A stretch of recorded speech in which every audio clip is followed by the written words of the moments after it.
Okay, a lot of people ask for number 81. I don't think it's nearly as hard as you're thinking it is. We have a block A that is on a table. We have a block B that is hanging from this rope that forms a 45-degree angle to the wall. Here's the way that it reads. The blocks shown in the figure are at rest. Find the frictional force exerted on block A, given that the mass of block A is 8.82 kilograms. 8.82 kilograms. And the mass of block B is 2.33 kilograms. And the coefficient of static friction between block A and the surface on which it rests is 0.320. Coefficient of static friction equals 0.320. And then, okay, so for part A, they wanted to know the frictional force. They want to know F. F equals what? Okay. And then in B, they want to know if block A's mass is doubled. So that's for part A. If mass of A is times 2, does the frictional force exerted on it increase? Does force go up or down, or does it stay the same? Okay, what happens to the frictional force? And explain why. Okay, first of all, they said that this thing is stationary. It is at rest. That means that I have a system that is at equilibrium, and I'm going to concentrate on this little point right here. On that little point right there, I have a force of friction, that is a force of tension that's going in this direction. I've got a force of tension that is going in this direction, and I've got a force of tension that's going in that direction. If I want to be careful about my drawing, I would say whatever this tension was, I would go backwards here to about the same length as that. And I would actually say that this one goes out a little bit further out to there, and this one goes a little bit further out to there. Now it looks proportional to me. All right. The problem is we don't have any of these forces. Well, turns out we do have one of these forces, and that is this one right here. Okay. This is at rest. This is just hanging here. So the tension in B, tension B must be equal to weight B. All right. So that's the first place where we're going to start at. And so we're going to say that tension B equals weight B, which is mass of B times gravity. So that's 2.33 kilograms. I'm going to be lazy here. 2.33 kilograms times 9.81.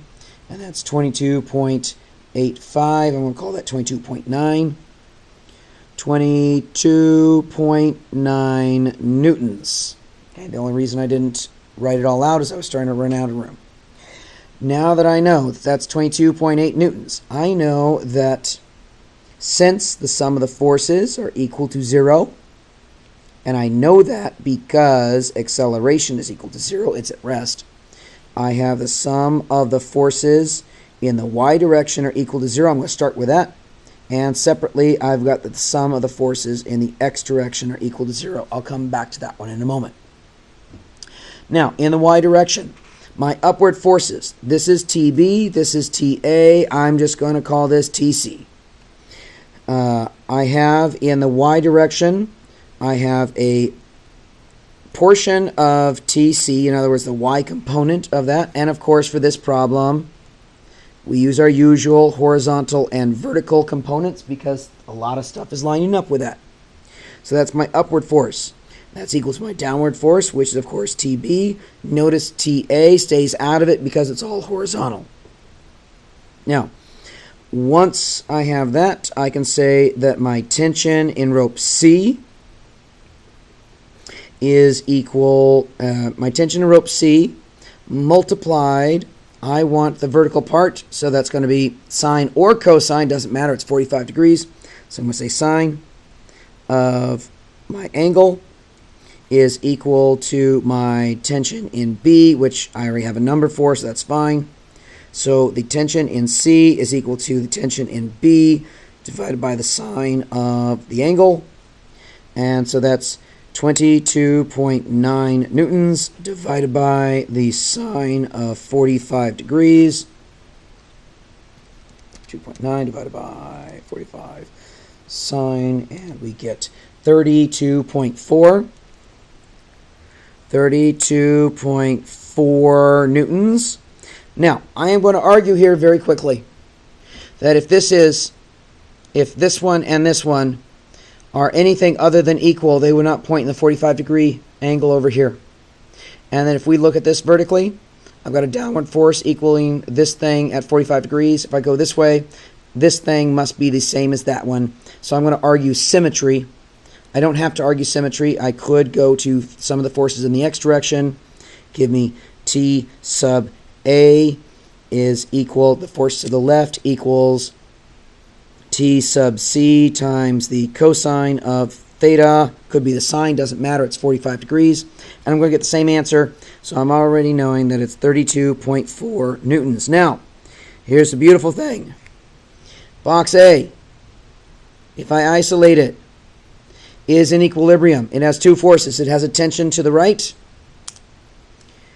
It has a tension to the right, and it has a frictional force to the left. Actually, it has four forces, of course. It has a weight, and it has a normal force, but we're ignoring the direction that's not having anything happen.